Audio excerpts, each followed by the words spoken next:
mulia. Amin.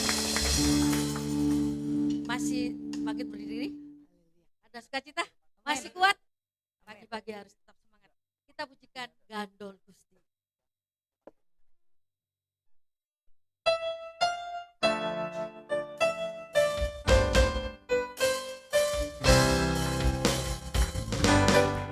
Gandol Gusti, Gandol Gusti, Gandol Gusti, Gandol Gusti, saben dino rino wengi Gandol Gusti,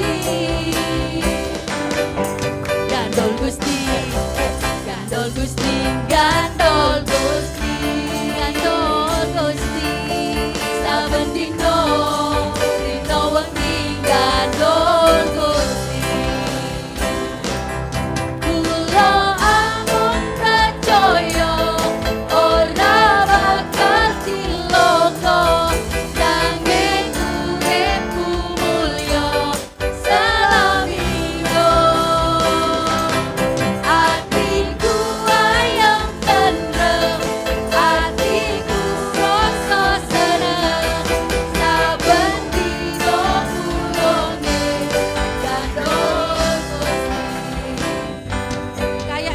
Bergerak ini. Kita sedikit bergerak ya. Kita memberikan yang terbaik buat kita. Sambil olahraga sedikit.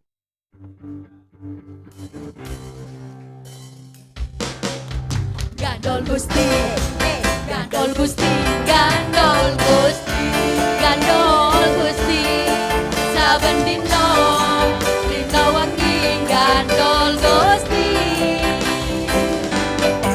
Gandol Gusti, Gandol Gusti, Gandol Gusti, Gandol Gusti, saben dino rino wengi Gandol Gusti.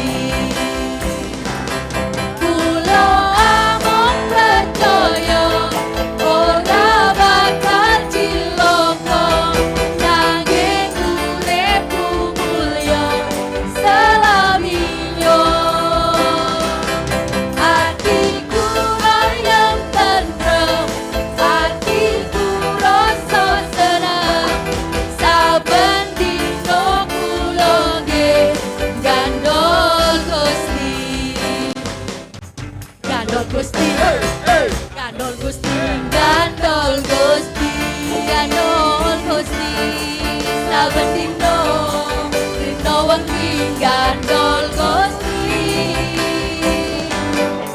Gandol Gusti, Gandol Gusti, Gandol Gusti, Gandol Gusti, saben dino rino wengi Gandol Gusti.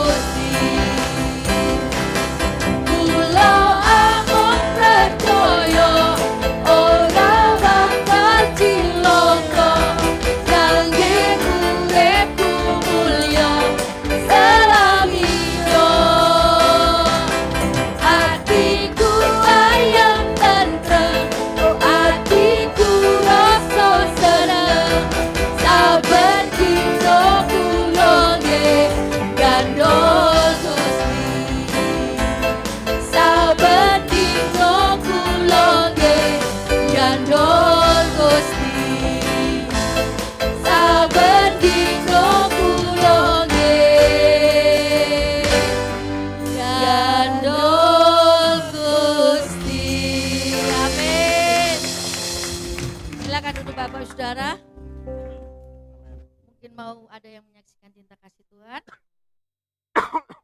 Sambil menunggu, kita pujikan biar langit akan berlalu.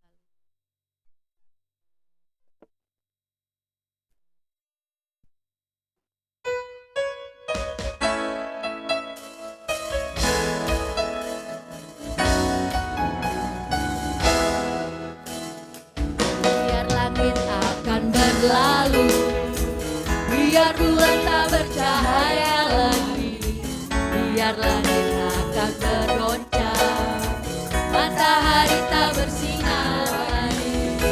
Tetapi Tuhan Yesus tak pernah ingkar janji, semua yang difirmankannya pasti akan digenapi.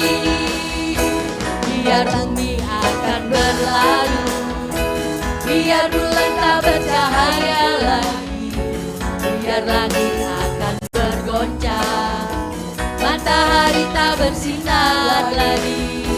Tetapi Tuhan Yesusku tak pernah ingkar janji, semua yang difirmankannya pasti akan digenapi. Shalalalalalalalala, aku cinta Yesus. Shalalalalala, Yesus cinta saya. Shalalalalala, aku cinta Yesus. Shalalalalala, Yesus cinta saya. Yesus cinta saya. Yesus cinta saya.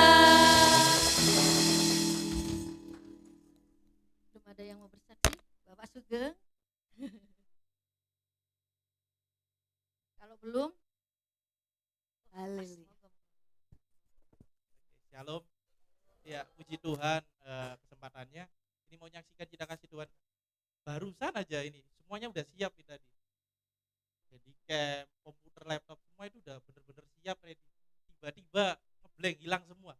Tiga-tiganya laptop semua hilang. Bener-bener barusan. Nggak bisa nge-record.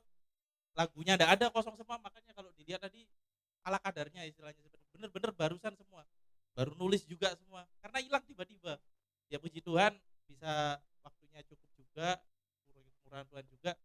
Jadi sudah bisa nge-record lagi. Ya mohon maaf kalau memang ada istilahnya jelek hasilnya, kalau di depan tulisannya juga kurang bagus gitu juga. Karena barusan ngetik juga, jadi belum ngedit apa-apa. Karena nggak tahu tiba-tiba kok semuanya ngehang semua. Tiga laptopnya, saya juga kurang tahu berapa.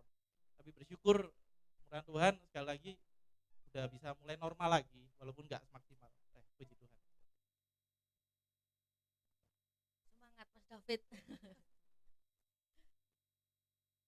Apapun yang terjadi tidak akan menggagalkan sukacita kita pada pagi hari ini. Amin. Mari kita siapkan hati kita, pikiran kita. Kita mau mendengarkan kebenaran firman Tuhan. Hanya bagi Dia segala pujian. Hanya bagimu Yesus. Kau Allah yang sungguh luar biasa dalam kehidupan kami. Kami tidak mampu tanpa Engkau Yesus.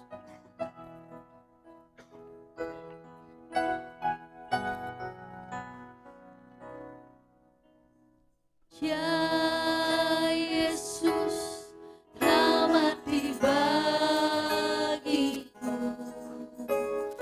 Ya Tuhan, selamatkan jiwaku. Bagi Dia pujianku tak dapat ku balas kasih-Nya. Dia angkatku jadi anaknya, beri damai di dalam hidupku. Bagi Dia sembahku, hanya Dia segalanya bagiku. Kita pujikan dari awal. Saya undang Bapak Ibu Saudara untuk bangkit berdiri. Ya Yesus, telah mati bagiku. Ya Tuhan, selamatkan jiwaku. Bagi Dia pujianku tak dapat ku balas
sembah, hanya bagi Dia segala hormat, hanya bagi Dia segala kemuliaan. Haleluya. Haleluya. Haleluya. Ampuni Tuhan, ampuni kami Yesus. Your praise segala lain tidak. Hanya bagi alam lain. Haleluya. Haleluya. Haleluya. Haleluya. Haleluya. Haleluya. Yes, siap praise-Nya. Haleluya. Haleluya. Haleluya. Segala praise, segala praise, Jesus. Yes, Jesus. Haleluya.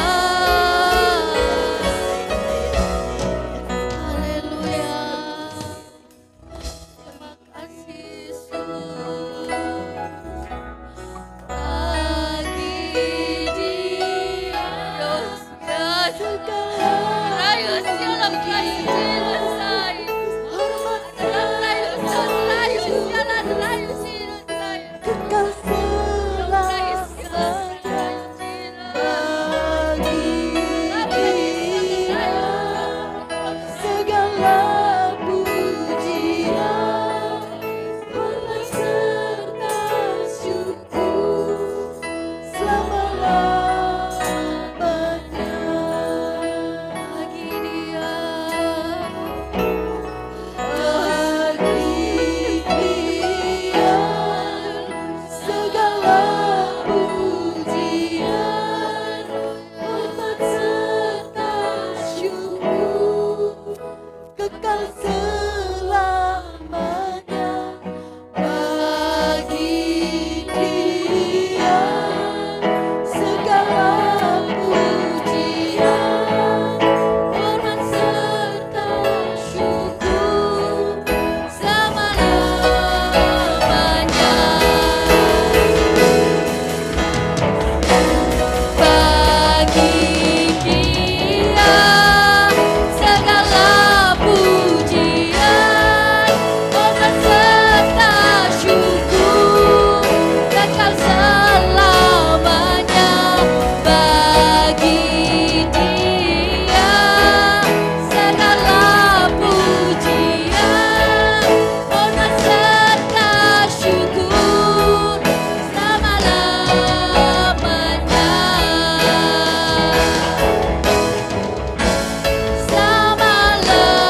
Selama-lamanya.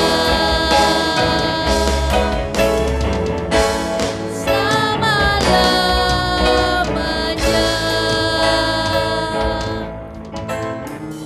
Haleluya Yesus, haleluya. Hati kami penuh dengan ucapan syukur. Sebab hanya bagi-Mu Tuhan segala kemuliaan, segala hormat, segala pujian hanya layak bagi Tuhan kami Yesus Kristus. Kami sangat bersyukur Tuhan punya Allah yang besar seperti Engkau. Tuhan ampuni segala pelanggaran kami. Layakkan kami untuk mendengar kebenaran firman-Mu. Biarlah Roh Kudus-Mu Tuhan yang selalu menginsafkan kami, menolong kami Tuhan Yesus. Terima kasih Tuhan, terima kasih. Berikan kami hati yang lemah lembut, supaya kami siap mendengarkan firman-Mu Tuhan. Dan juga Tuhan berkati hamba-Mu yang akan menyampaikan kebenaran firman. Lindungi Tuhan, jagai. Berkati anak-anaknya, berkati rumah tangganya. Jauhkan dari segala yang jahat. Terima kasih Tuhan Yesus. Berkati jemaat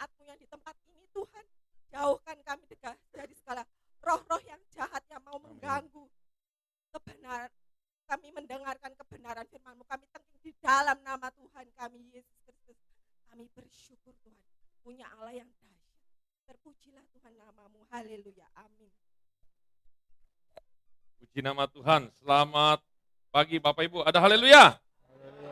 Ya, betul tadi yang disaksikan.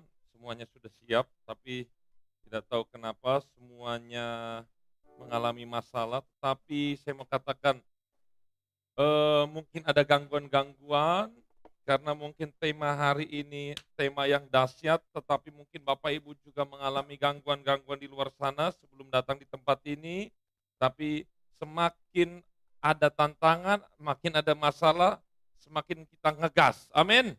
Mari kita bangkit berdiri semua. Kita nyanyikan satu pujian. Ini mantranya Pantekosta. Haleluya. Dalam nama Yesus.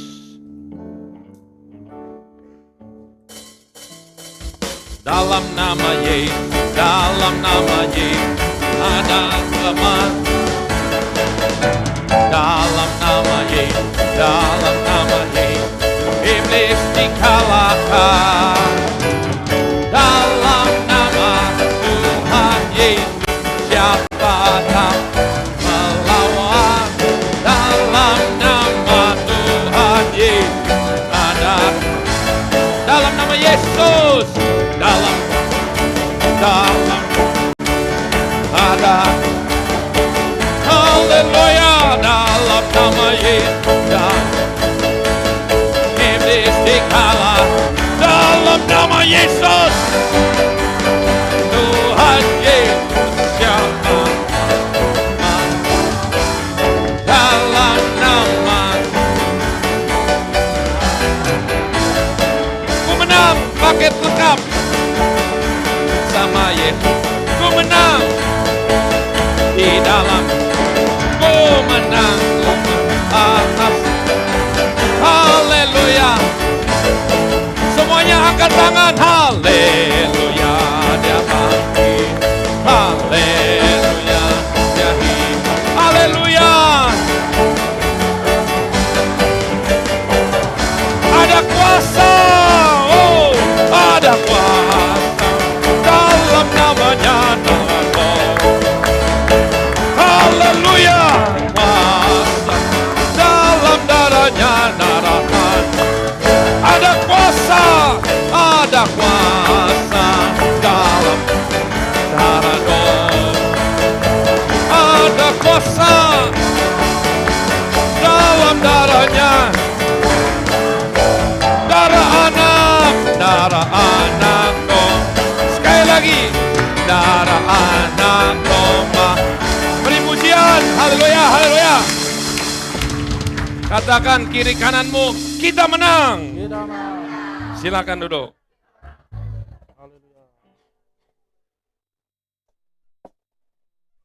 Bahkan kalau mati lampu pun semuanya listrik mati. Semakin kita akan lawan itu. Amin.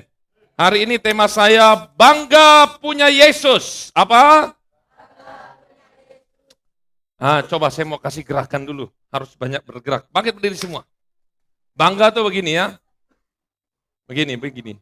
Bangga. Punya. Ini ya, punya ini.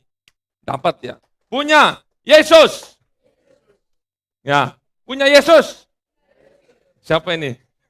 Main bola. 1, 2, 3. Bangga. Punya Yesus.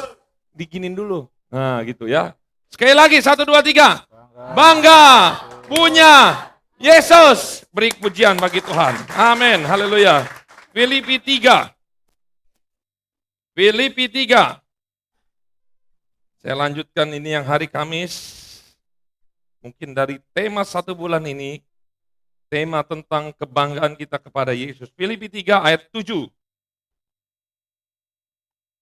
Kalau sudah ketemu, mari kita bangkit berdiri, kita baca sampai ayat yang ke-8. Filipi 3 ayat 7 sampai ayat yang ke-8. Sudah ketemu semua, katakan haleluya. 1, 2, 3. Apa yang dahulu merupakan keuntungan bagiku, sekarang 8. Malahan segala sesuatu kuanggap rugi karena pengenalan akan Kristus Yesus Tuhanku. Lebih mulia daripada semuanya.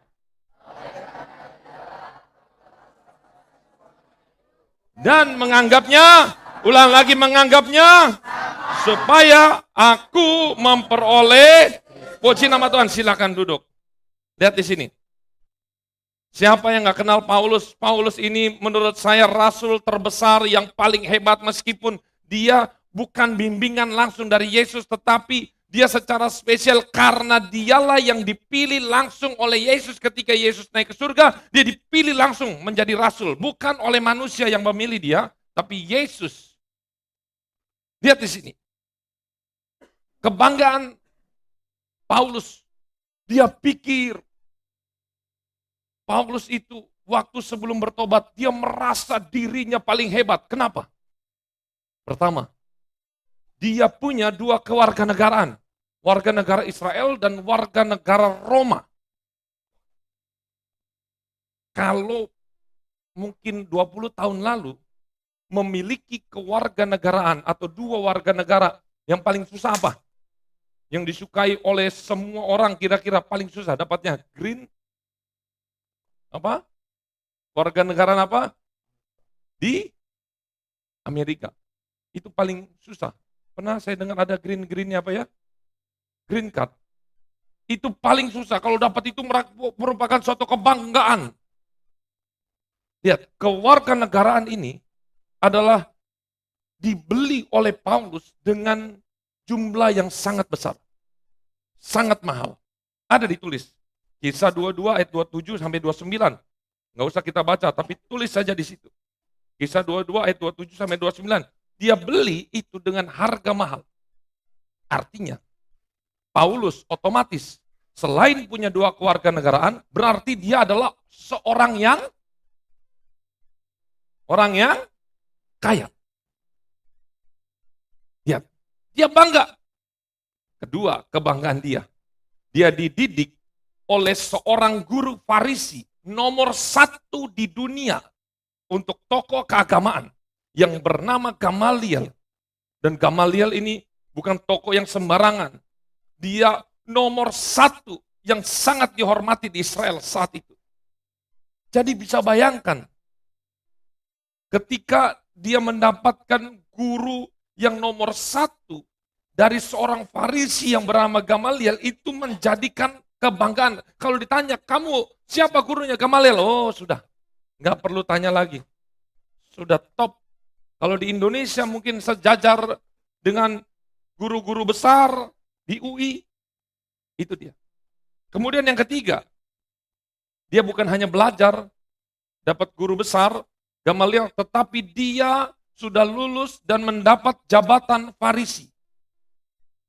Bahkan mungkin kita hanya tahu Farisi itu hanya Farisi ahli Taurat. Farisi itu apa?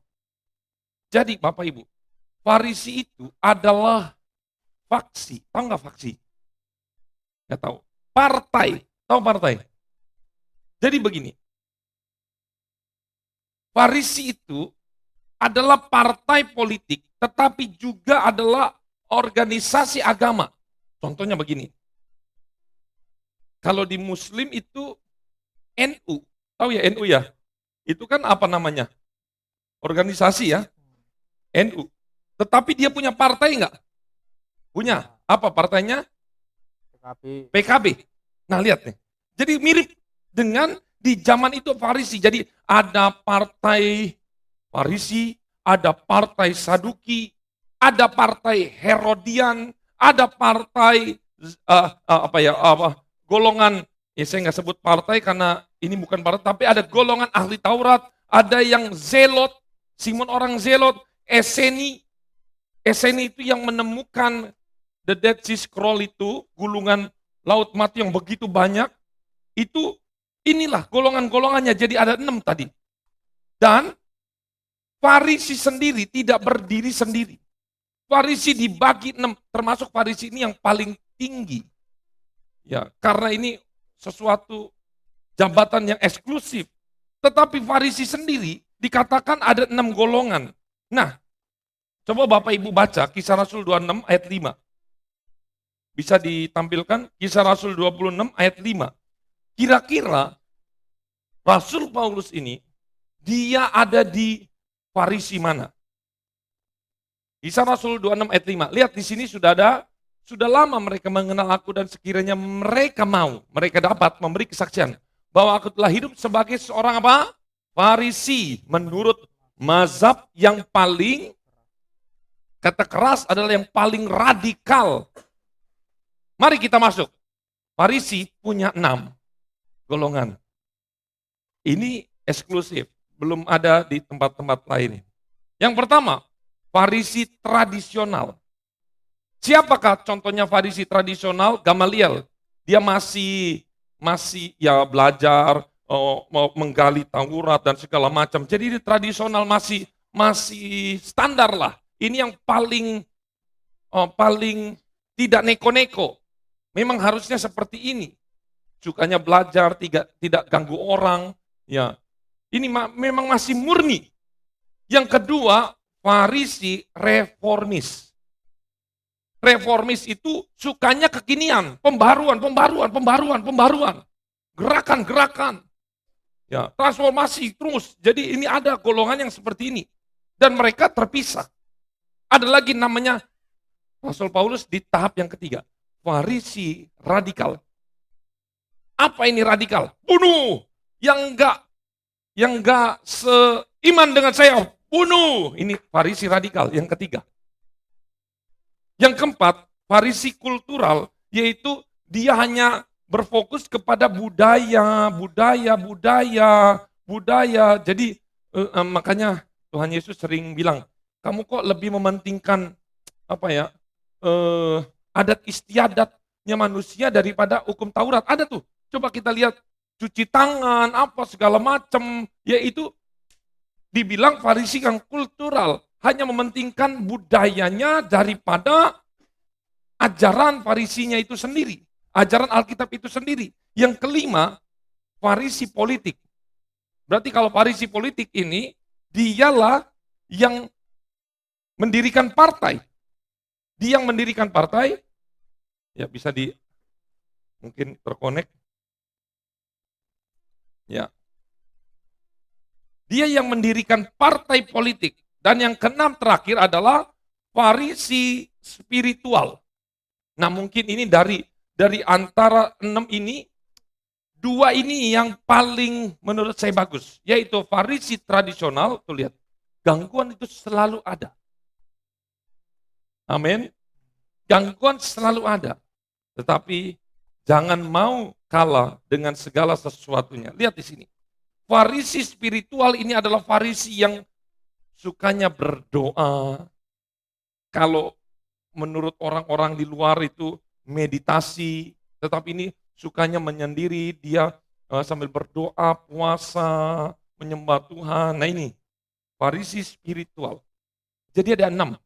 Nah, Bapak Ibu, inilah yang menjadi kebanggaan Paulus, bahwa dia itu masuk dalam Farisi yang mazhab paling keras, dia radikal. Jadi dia merupakan kebanggaan karena dia termasuk Farisi yang paling ditakuti.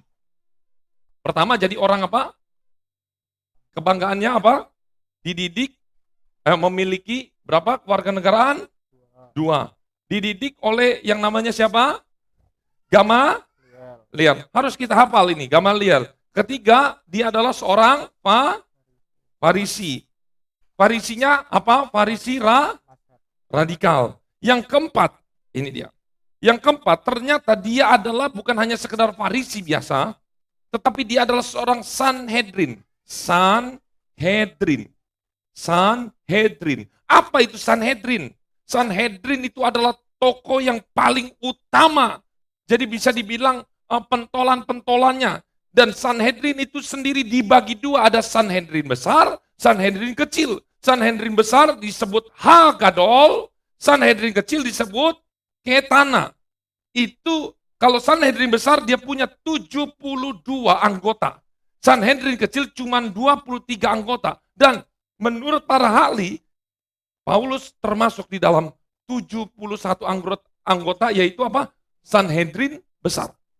Jadi bisa bayangan, ini kayak anggota dewannya. Jadi dia punya pengaruh yang luar biasa di politik, di negara saat itu, bahkan di agama. Nah mungkin kita berpikir, itu mah kurang keren. Ya, kurang keren. Kenapa kurang keren? Karena kan kalau zaman sekarang tuh apa? Kira-kira cita-citanya anak kalau jadi pendeta begitu kayak itu mah mungkin pilihan terakhir. Kira-kira coba kalau anak-anak ditanya, mau jadi apa? Dokter. Biaya dokter mahal nggak? Yo, mau jadi dokter mahal. Belum lagi spesialis. Mau jadi apa? Pilot, ya kan? Mau jadi apa? Astronot. Mau jadi apa? PNS, ya kan? Iya, betul. Saya mau punya mantu, yang penting mantu saya PNS. Ada yang begitu.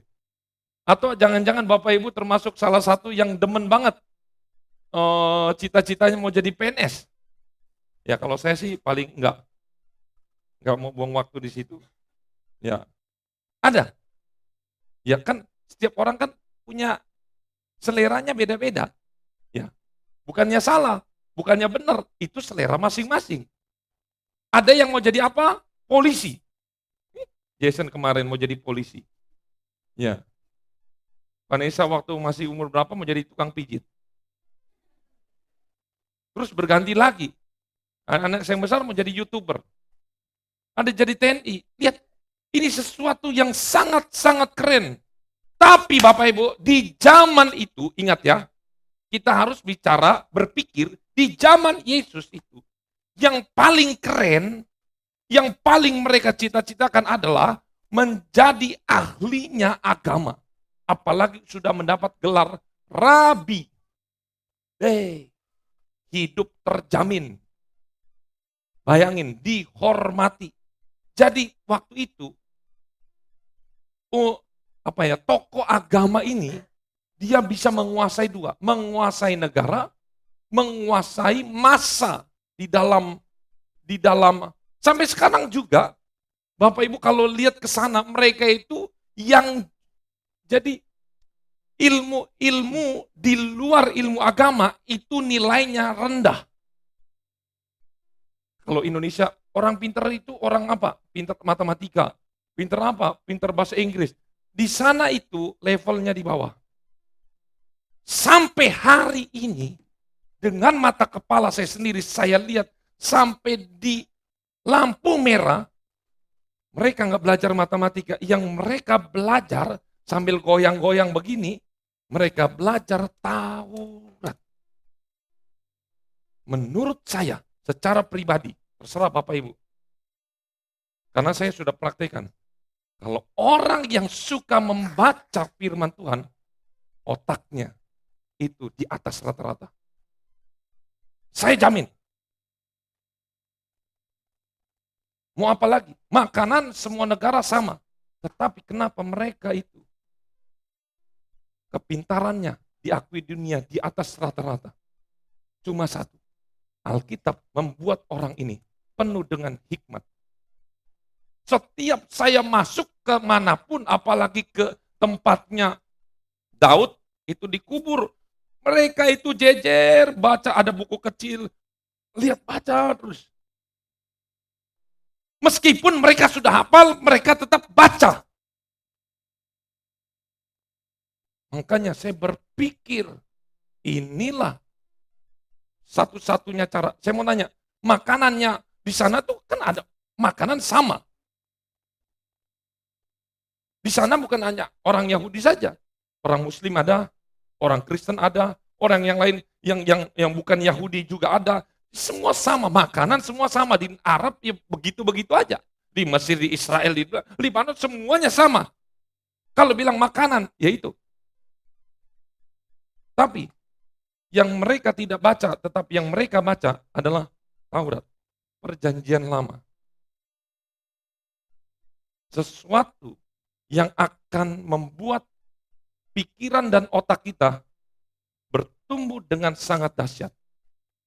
Itu saya jamin. Gak ada orang baca Alkitab tambah bodoh. Baca Alkitab pasti orang itu bertambah hikmatnya. Ada kan? Ada dua tokoh, Samuel dan Yesus. Semakin dia besar, semakin dia bertambah hikmatnya. Saya yakin itu karena dia suka membaca Alkitab. Ini mantra yang ajaib. Ini saya sudah kasih tahu. Supaya engkau pintar, tapi pintarnya nggak keblinger, baca Alkitab. Supaya hidupmu beruntung, baca Alkitab. Supaya engkau kuat menghadapi hidup, baca Alkitab. Tetapi kita lihat, balik lagi ke sini. Jadi di zaman itu, Paulus sudah mencapai tahapan tertinggi. Mungkin kalau bisa dibilang, dia akan menggantikan, kalau Gamaliel mati, guru besar Gamaliel mati, Rabi Gamaliel mati, dia yang menggantikan. Bahkan Paulus, saya dengar dari pelajarannya Kristen Ortodoks, dia itu mempunyai gelarnya sama dengan Yesus. Oh, ini hebat loh. Yesus disebut Rabi. Paulus disebut Rabi. Disebutnya Rabi Paul. Jadi sejajar tingkatannya dengan Yesus. Kalau nggak salah, siapa di sini yang pernah dengar khotbahnya almarhum Bapak Anton mengenai ini, yang Yesus sekolah dari umur 4 sampai 30 tahun. Gerejanya belum begini, masih yang kecil. Ada nggak? Pernah dengar nggak? Atau udah lupa? Siapa bilang Yesus tidak sekolah? Yesus sekolah iya, pulang sekolah kerja iya, bantu orang tuanya karena papanya Yusuf meninggal, dan dia mencapai gelar rabi dalam umur yang ke-30. Ketika umur 30, itulah waktunya dia bisa mengajar. Tidak boleh tinggal kelas. Ketika misalnya umur 17, naik grade berikutnya, dia nggak lulus ujian, maka dia menjadi orang second. Orang yang bukan terbuang ya. Jadi orang yang pinggiran lah. Jadi Yesus itu selalu on time. Jadi untuk mencapai gelar sampai umur 3 rabi itu nggak main-main. Sekolah sampai umur 30 tahun. Tidak boleh tinggal kelas. Itu wow. Luar biasa. Makanya hanya sedikit yang bisa mencapai seperti Yesus, yang bisa mencapai seperti Paulus ini. Tapi lihat, Bapak Ibu baca Filipi 3 ayat 7. Tetapi apa yang dahulu merupakan keuntungan bagiku, sekarang kuanggap rugi. Wih, dia jadi tokoh politik terkenal, tapi dianggap rugi katanya. Apalagi? Kenapa Paulus bisa berkata seperti itu? Jawabannya ada 2, karena Paulus sudah dapat yang lebih berharga. Karena Paulus yang kedua sudah berjumpa dengan Yesus secara pribadi, dan ternyata Yesus yang dia baca sehari-hari, dia baca bertahun-tahun, puluhan tahun, yang hanya tulisan, tetapi yang menulis ini semua datang di hadapan dia. Bapak Ibu, lebih suka mana? Baca novel atau ketemu yang penulisnya? Penulisnya. Paulus itu merasa, saya sudah baca-baca ini gak ada artinya setelah dia ketemu dengan siapa penulis ini secara pribadi. Itu dahsyat. Dianggap sampah. Yang dianggap sampah bukan Alkitabnya Bapak Ibu. Yang dianggap sampah adalah kebanggaannya, gelarnya, parisinya, kekayaannya, warga Romanya. Apalagi yang dia merasa bangga, kalau kita lihat di sini.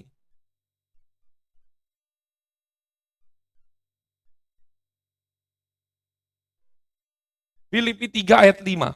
Coba kita buka. Ini yang kebanggaan terakhir, yang kelima. Dia katakan apa? Filipi 3 ayat 5. Ini satu paket ya. Disunat hari. Tahu kenapa ini harus ditulis? Karena sunat dari zaman Abraham. Ini Bapak Ibu. Yang membedakan Ishak dan Ismail. Ishak dan Ismail sunat nggak? Sunat.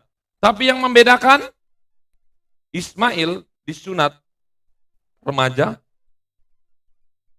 Ishak disunat hari ke-8. Seluruh orang Israel itu harus hukumnya sunat, tidak boleh di hari ke-9, ke-10, atau hari ke-7. Harus hari ke-8. Itu wajib. Jadi kalau hari ke-9 kamu udah bukan asli lagi. Kamu sudah melanggar. Buangan. Nomor 2, nomor 3. Ini. Kalau ditulis ini berarti sesuatu yang sangat penting. Dan memang dari dulu sunat hukumnya adalah hari ke-8. Lewat hari ke-8 mau sunat 2-3 kali pun itu tidak dianggap sunat. Gak bisa. Jadi sunat dan hari ke-8 itu satu paket. Nggak boleh yang penting saya sudah sunat umur 1 tahun. Nggak berlaku itu. Itu lihat kebanggaannya Rasul Paulus. Dia berkata saya sunat di hari ke-8. Yang kedua, bangsa Israel apa nih? Dari suku Benyamin. Ibrani apa? Asli. Artinya dia tanpa campuran nih, asal-usul saya asli. Tidak ada campuran sama sekali.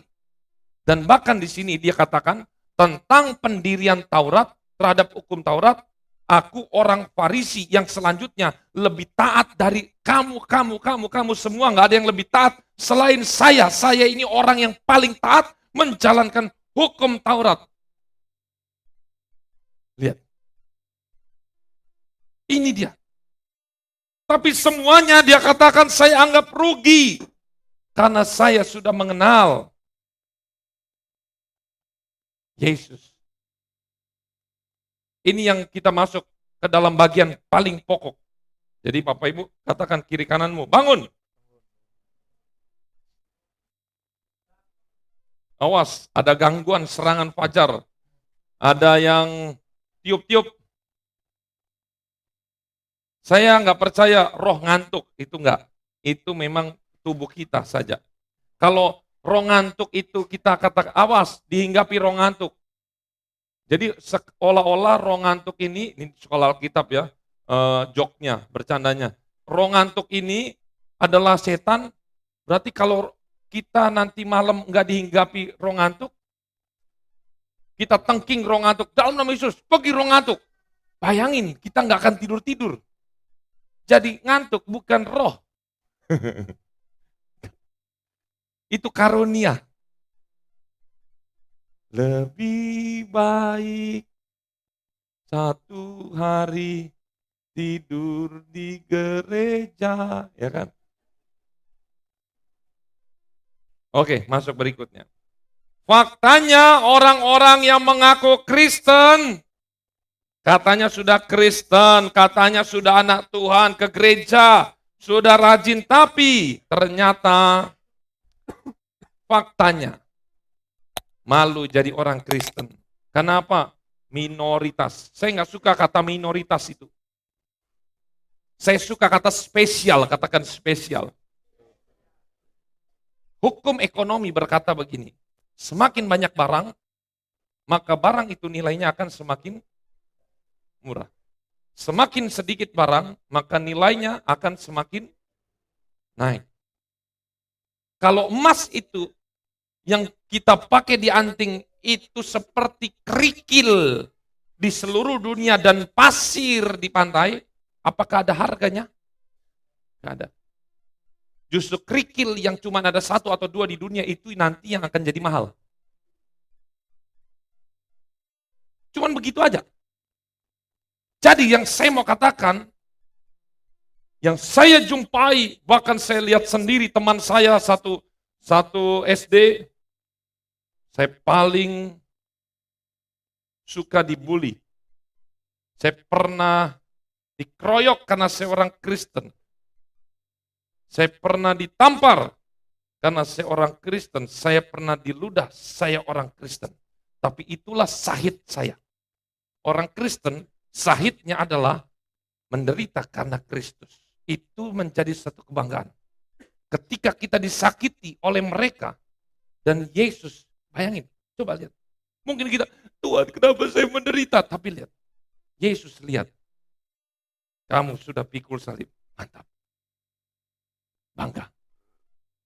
Kalau hidup di dunia ini tidak ada menderitanya, saya mau nanya nih, yang menjadi kebanggaan di surga itu apa sih? Kita bangga, Tuhan saya jadi orang kaya. Masalahnya kaya itu dari siapa? Dari Tuhan. Tuhan saya nggak pernah ada masalah. Tahu nggak? Yang menjadi sesuatu permata yang berharga di hadapan Tuhan itu apa? Yang bisa kita banggakan apa? Ayo. Mau? Saya jadi orang kaya, saya bawa emas, saya bawa mobil. Tuhan saya di dunia punya rumah 10, punya mobil 10. Itu nggak dianggap sama Tuhan. Kalau begitu, yang kita bawa ke surga, yang menjadi kebanggaan, apa? Ada yang tahu? Apa? Salib penderitaan. Saya ulangin, salib penderitaan.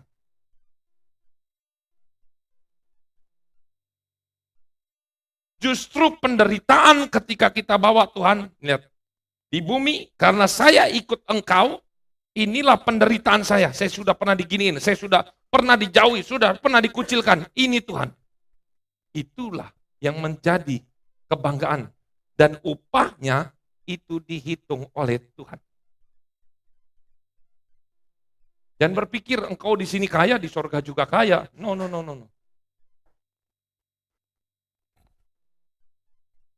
Saya lihat waktu di sekolah nih ya, waktu SD aja nih ya, saya ingat jelas.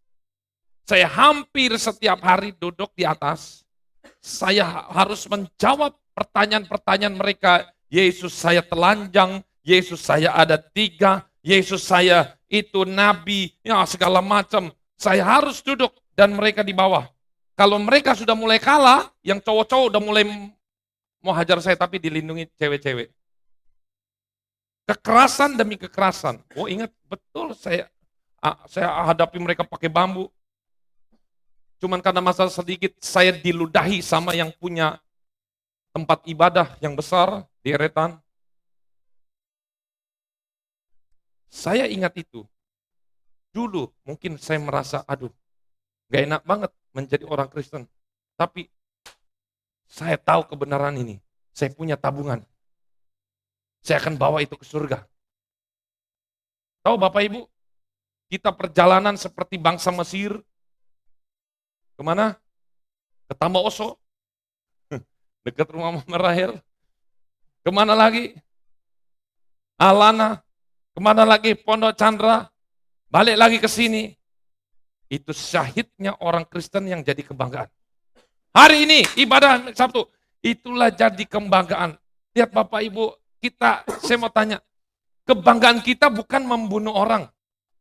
Kebanggaan kita adalah tetap kita bertahan, pikul salib karena Yesus. Ingat ya, karena Yesus, bukan karena dosanya kita sendiri. Loh Pak, saya di penjara Pak. Kenapa? Ngerampok Pak. Ya kamu ngerampok, kamu memalukan nama Yesus. Tapi kalau engkau disiksa, engkau mengalami bully, mengalami apa ya, tekanan demi tekanan, karena Yesus itulah upah. Itulah syahidnya orang Kristen.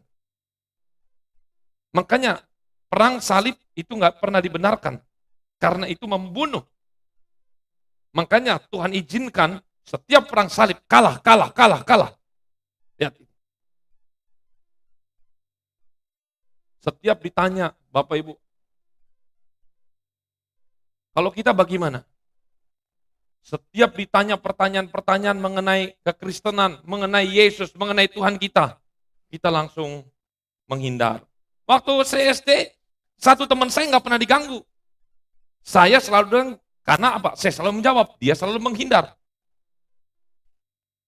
Karena saya merasa nggak terima. Karena saya tahu Tuhan saya hidup. Bahkan ada roh-roh Petrus yang belum bertobat.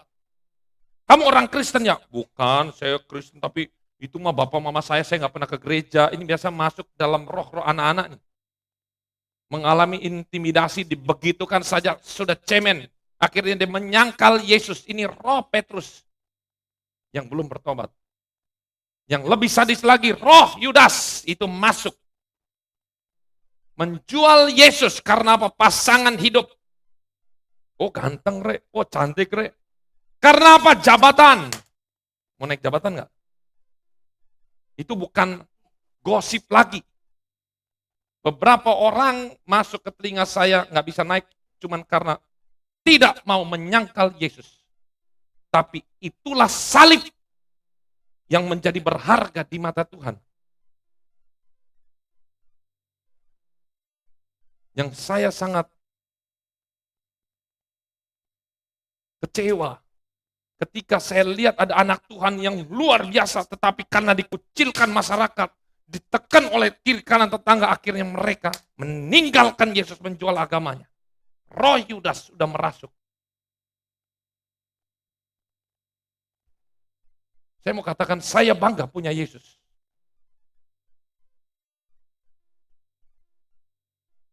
Saya bangga punya Yesus. Markus 8 ayat 34.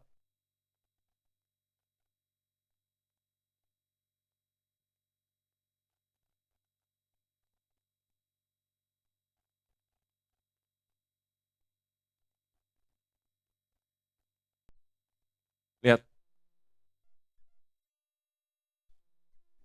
Kalau nggak siap begini, lebih baik keluar dari Kristen. Mulai sekarang. Lebih baik sedikit, tetapi 100% kita betul-betul masuk surga semua. Militan. Katakan militan. Kalau enggak, keluar. Saya nggak butuh yang bilang, oh saya nanti begini, nanti jumlah kekristenan sedikit. Memang Yesus sudah mengatakan, bukan jalan besar, tetapi jalan kecil. Sempitlah pintu yang menuju kepada kekekalan. Baca di ayat 34. Lalu Yesus memanggil orang banyak. Baca semuanya. Dan berkata kepada mereka, setiap orang yang mau mengikut aku, ia harus menyangkal dirinya, memikul salibnya, dan memikul aku. Apa ini? Faktanya di lapangan apa? Ketika kita mulai dijelekan, kamu minoritas apa segala macam. Oh, karena kamu orang Kristen ditekan. Jangankan murid, guru-guru saya pun di SMP yang saya ingat ada beberapa guru dia tekan saya.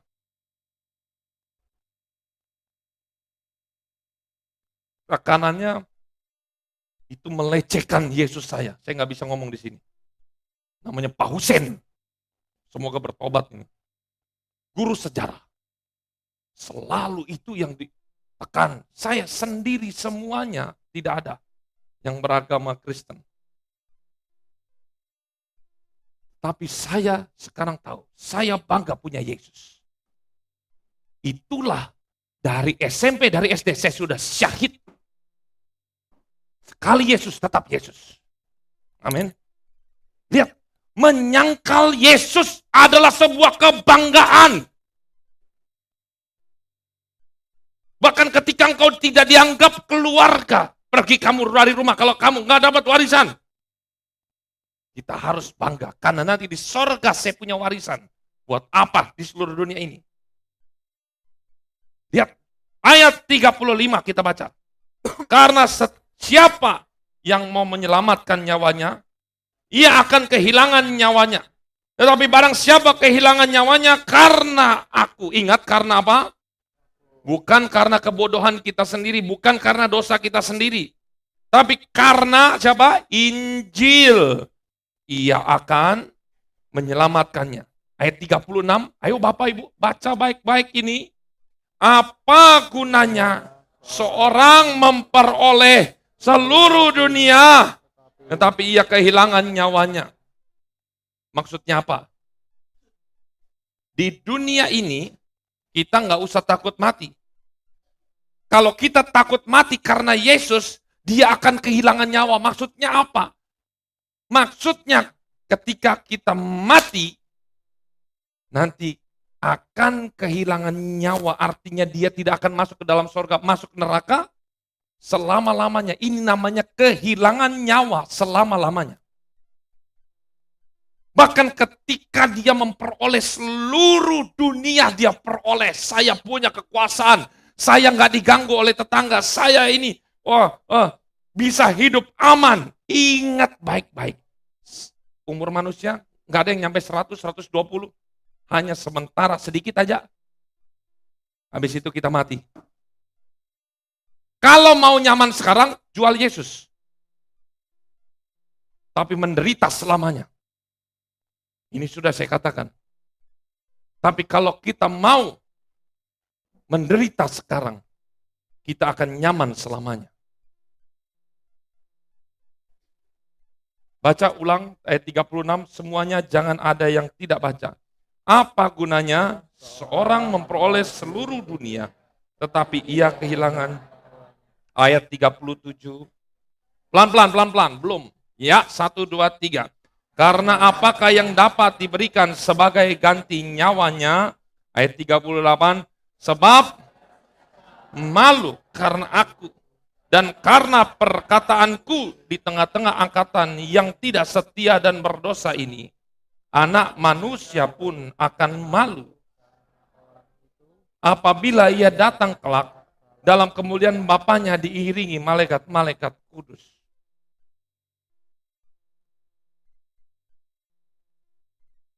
Yesus waktu menulis ini, saya perhatikan emosinya, emosi jengkelnya dia diselimuti dengan emosi kesedihannya dia, bercampur aduk di ayat 38 ini.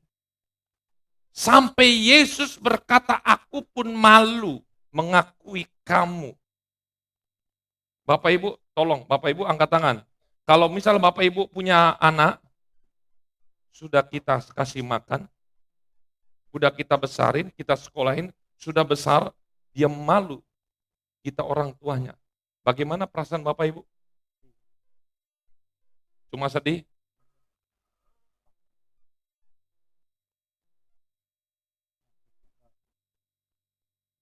Kalian hidup karena kemurahan Tuhan. Bapak hidup, ibu hidup, pemuda remaja, anak-anak sekolah minggu hidup, semua karena belas kasihan Tuhan. Sakit Tuhan sembuhkan, kekurangan Tuhan cukupi. Tapi engkau masih malu mengakui Yesus adalah Bapakmu yang di surga. Itu sangat membuat hati Bapa murka, jengkel, tapi juga sekaligus sedih. Bahkan Yesus sampai berkata begini sama Yudas, alangkah lebih baiknya kalau seseorang itu tidak dilahirkan.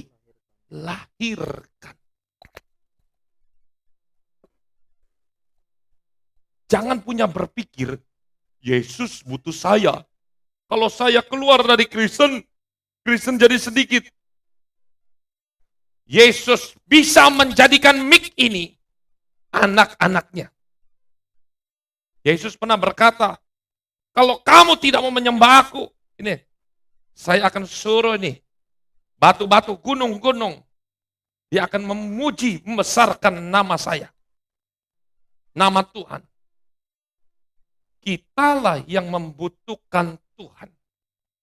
Ojo terlalu sombong jadi orang, saya butuh, oh Tuhan butuh saya. Kalau saya nggak datang gereja, gereja sepi. Waktu kapan hari,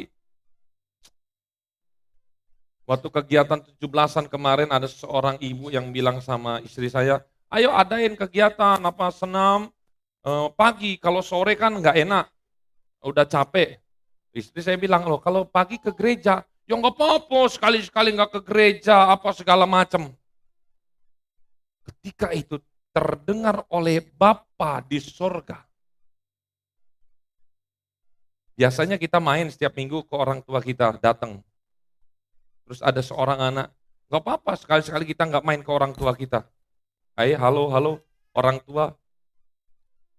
Perkataan itu menyenangkan atau justru membuat sedih? Gimana kalau dibalik? Ketika kita lagi sakit, Tuhan sembuhkan saya. Tuhan berkata, nanti ajalah dulu saya lagi sibuk. Tuhan saya butuh engkau, nah nanti ajalah saya lagi sibuk. Lu kenapa Tuhan begitu? Lah kamu aja sibuk sendiri. Kalau kata di tempat saya, jadi orang Kristen itu jangan untung kodek. Katakan untung kodek. Mau menangnya sendiri. Tadi malam dapat gangguan begitu. Saya lagi mau siapin khotbah, dapat gangguan. Ini aduh. Maunya pinjam, tapi nggak mau nyumbang, nggak mau kontribusi. Apa ya? Licik. Jangan jadi orang-orang Kristen yang punya sifat licik. Itu aja, halo Tuhan, tolong saya. Udah dikasih, mabur. Dikasih motor, sudah nggak ke gereja. Doanya sudah dikabul, mabur juga dia. Ini namanya orang-orang Kristen licik. Dia tidak mau membalas kasih Tuhan. Ini belum menyangkal salib loh. Ini baru membalas kasih Tuhan aja dia nggak pantas. Belum bisa. Karena tingkatannya membalas kasih Tuhan, yang kedua, memikul salib. Ini berat. Yang saya mau tekankan kepada kita semua, kita harus bangga jadi orang Kristen. Kita harus bangga. Saya bangga, saya punya Yesus. Saya bangga, saya punya Yesus. Kalau orang lain, jadi gini, semakin kita diinjek, semakin kita diintimidasi, kita harus punya berpikir, oh, semakin banyak pula tabungan saya di sorga. Inilah syahid saya. Upah saya itu adalah upah pikul salib. Tuhan gak butuh emas, gak butuh uang. Tapi menjadi persembahan yang mahal adalah salib ketika kita menderita, kita tidak menyangkal Tuhan. Amin. Berikutnya lagi. Lihat di sini. Markus 8 ayat 38 sudah ya tadi ya. Kita lihat, buka di dalam ayat yang terakhir. Matius 10. Ayat yang ke-22.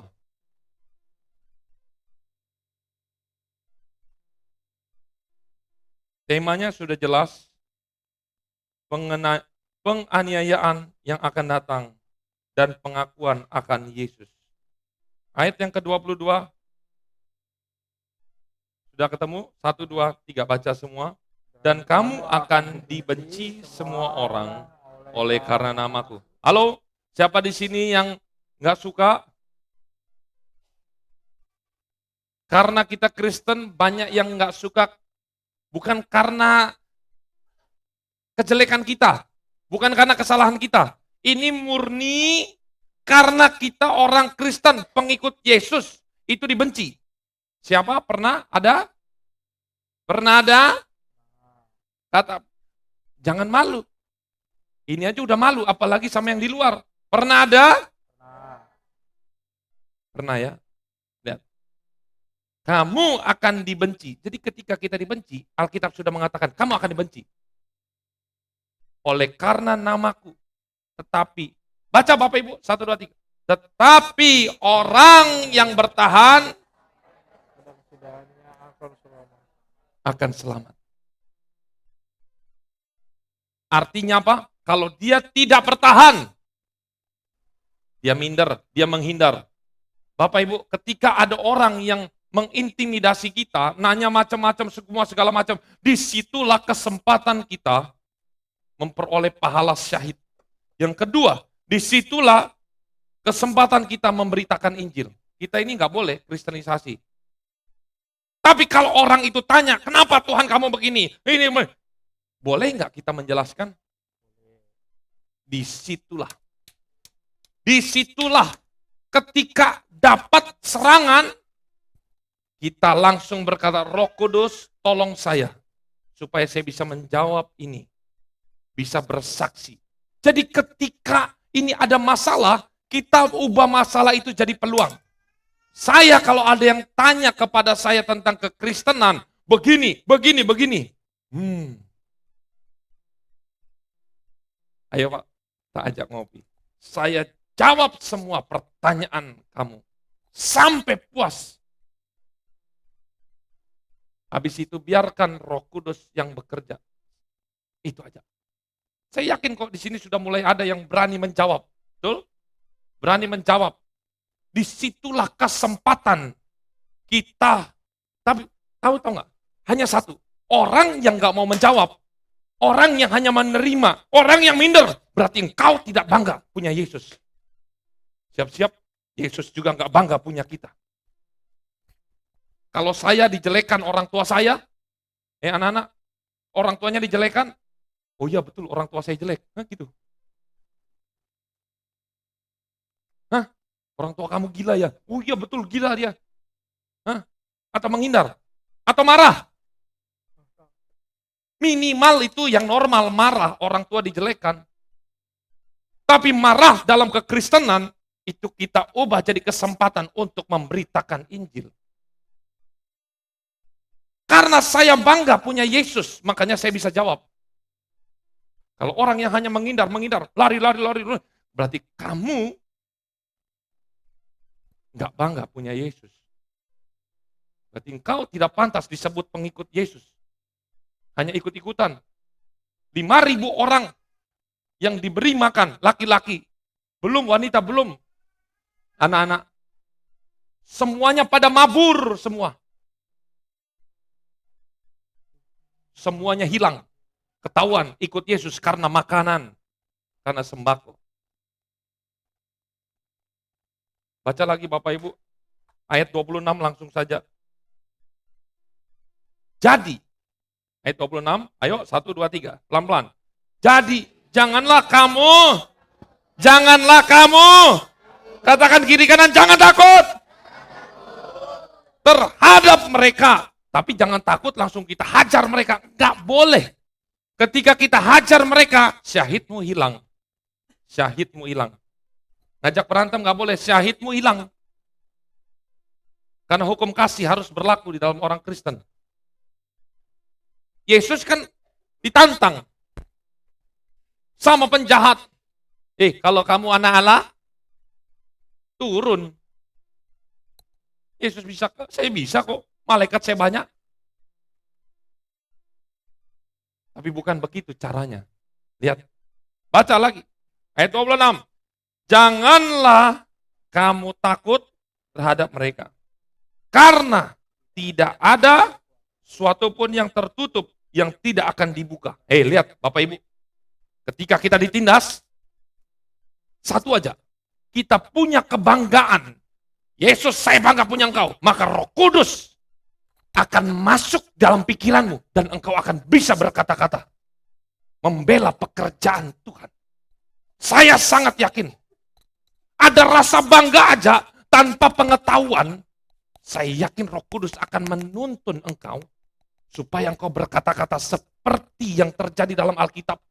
Murid-murid itu ditanya, dicar oleh mahkamah agama, tapi mereka itu bisa menjawab karena ada Roh Kudus. Tapi mereka satu hal, mereka bangga punya Yesus.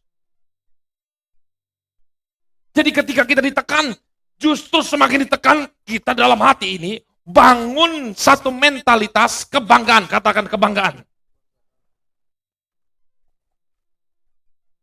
Ayat 27. Apa yang kukatakan kepadamu dalam gelap, katakanlah itu dalam terang.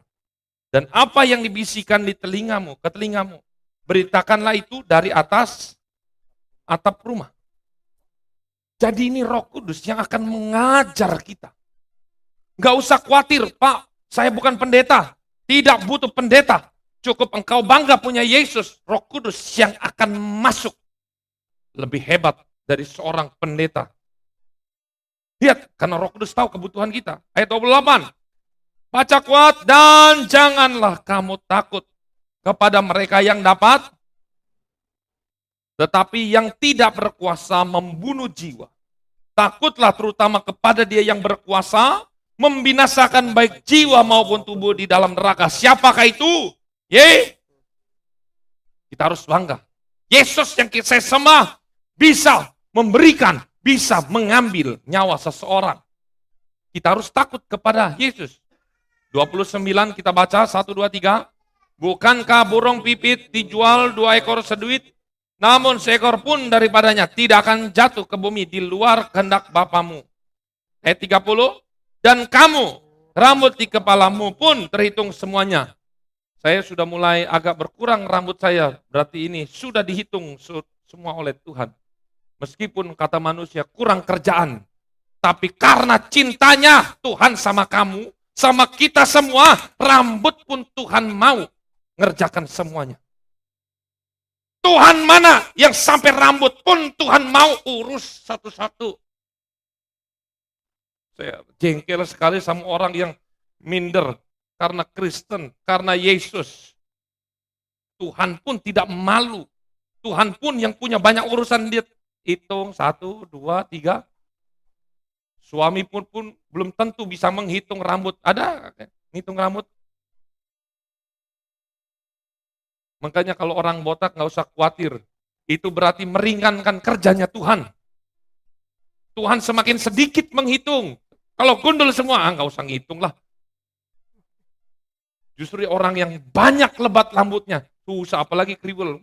Satu. Kalau ini yang ngomong siapa Bapak Ibu? Kalau Yesus yang ngomong sendiri, yang dia adalah Tuhan, dia hitung rambut kita. Masa kita nggak mau bangga punya Tuhan yang sampai rambut kita aja, Tuhan mau kerjain itu buat kita? Amin. Ayat berapa lagi nih? Ayat 32. 31. Sebab itu, janganlah kamu takut, karena kamu lebih berharga daripada banyak burung pipit. Ayat 32. Kuat, baca semuanya. Setiap orang yang mengaku aku di depan manusia, aku juga akan mengakuinya di depan Bapakku yang di surga. Ulang, setiap orang yang mengaku aku di depan manusia, aku juga akan mengakuinya di depan Bapakku yang di surga. Ulang, setiap orang yang mengaku Yesus di depan manusia, aku juga akan mengakuinya di depan Bapakku yang di surga. Bangga, katakan bangga. Jangan mau ditekan lagi. Oh Pak, saya menderita, nggak usah takut. Saya juga sudah menderita. Tapi itulah kebanggaan saya, syahid saya. Itu permata saya yang akan saya bawa kepada tangan Tuhan. Tapi jangan juga kita bilang sama agak yang teman kita, ludahin saya dong, pukul saya dong. Enggak, jangan gitu juga. Itu namanya cari masalah. Enggak boleh begitu. Ayat 32. Tetapi kuat barang siapa menyangkal aku di depan manusia, aku juga akan menyangkalnya di depan Bapakku yang di surga. Hari ini ada perjamuan. Tubuh Yesus dan darah Yesus. Kita menjadi satu dengan Tuhan Yesus. Yesus di dalam kita. Kita di dalam Yesus. Makanlah dan minumlah ini dengan kebanggaan. Kita akan nyanyi satu pujian. Kami bangga memiliki Allah sepertimu. Saya serahkan Ibu Gembala. Ya. Maju. Petugas perjamuan bisa maju ke depan.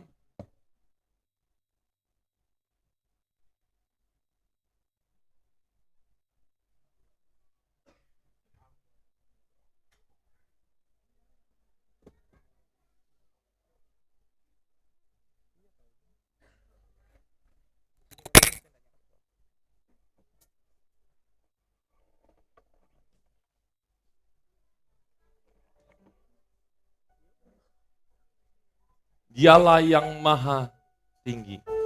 Dialah yang maha suci.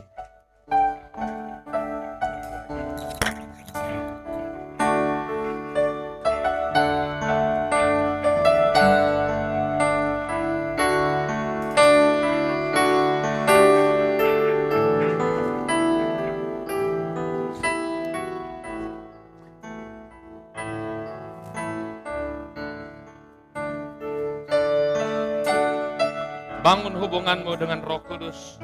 Dialah yang maha tinggi.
Bangga memiliki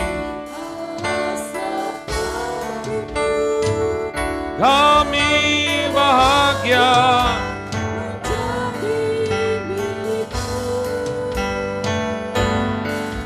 kami tinggikan,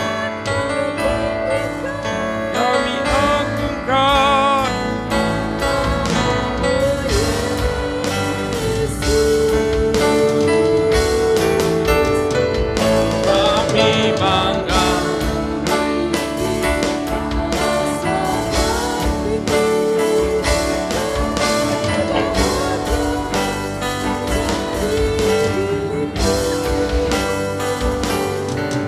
Kami memuji, kami menyembah kepadamu, Yesus.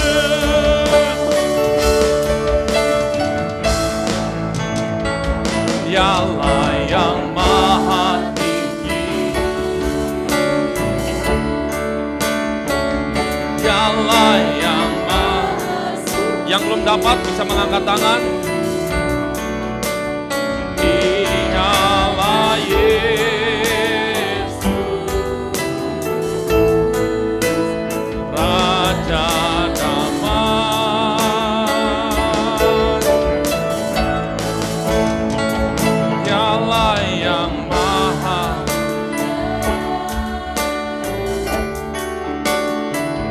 Dialah yang. Mari kita semua bangkit berdiri. Dialah Yesus.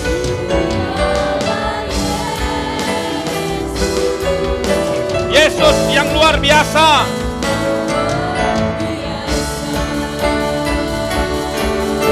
Bangga. Kami bangga memiliki Allah. Kami bahagia menjadi milik-Mu. Kami muliakan, kami tinggikan, kami agungkan nama-Mu, Yesus. Kami bangga memiliki. Kami bahagia menjadi. Kami memuji, kami menyembah kepadamu, Yesus. Kami bangga, bangun kebanggaan-Mu. Kami bangga memiliki seperti. Kami bahagia menjadi. Kami muliakan, tinggikan, agungkan nama-Mu, Yesus. Oh, kami bangga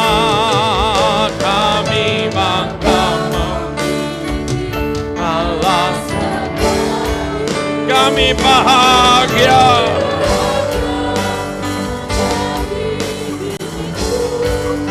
Kami memuji, kami menyembah kepadamu, Yesus. Oh haleluya, haleluya, haleluya, haleluya, haleluya, haleluya, haleluya. Kami bangga. Kami bangga. Bangkit berdiri semuanya. Haleluya, haleluya, haleluya. Angkat tinggi-tinggi tubuh Yesus.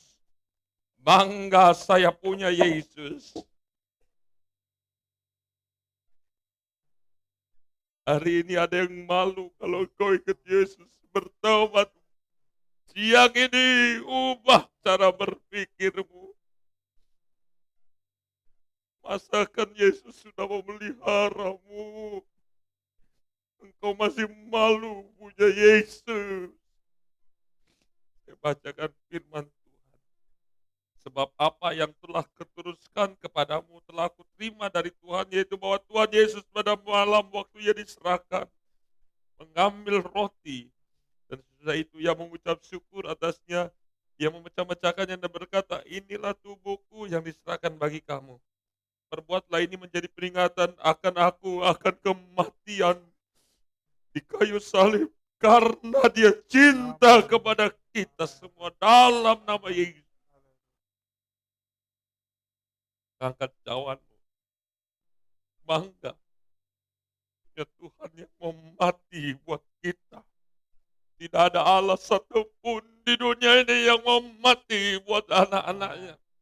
Demikian juga yang mengambil cawan sesudah makan lalu berkata, cawan ini adalah perjanjian baru yang dimeteraikan oleh darahku. Perbuatlah ini setiap kali kamu meminumnya, menjadi akan peringatan akan aku.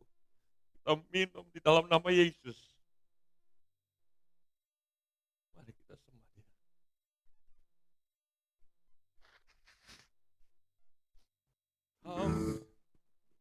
Kami bangga. Kami bangga memiliki. Kami bahagia.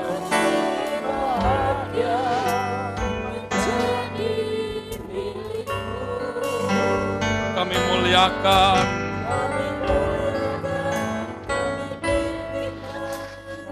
Agungkan namamu Yesus.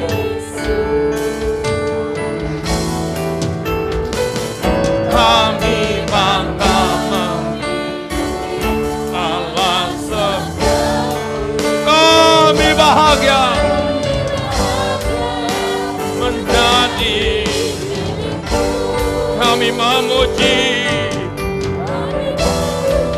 Kami menyembah kepadamu, Yesus. Sekali lagi, katakan kami bangga, haleluya. Kami bangga memiliki. Kami bahagia menjadi. Kami muliakan, tinggikan, agungkan namamu Yesus. Allah manamasekalu badaya hamani kasekalo. Kami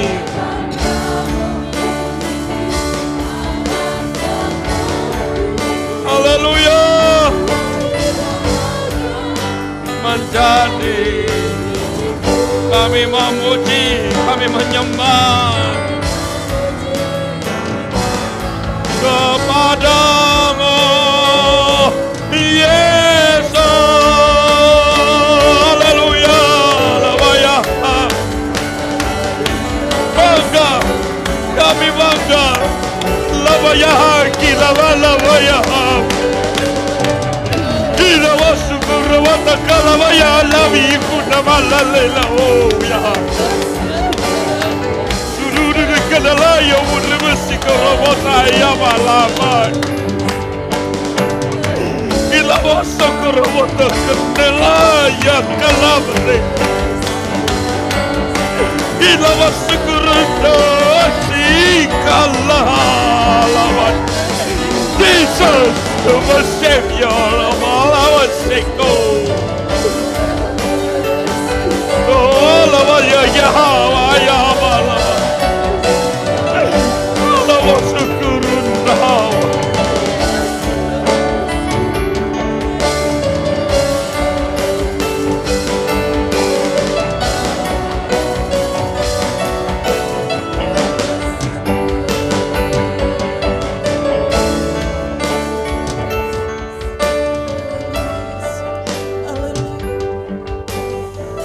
Haleluya Yesus, kami mengucap syukur Tuhan pada siang hari ini Bapa. Kami bangga memiliki Engkau Yesus. Kami bangga punya Allah yang dahsyat, yang luar biasa. Allah mana seperti Allah kami, tidak ada. Hanya Engkau yang terbesar dan mulia Bapa. Terima kasih Tuhan Yesus, terima kasih Bapa kami yang baik.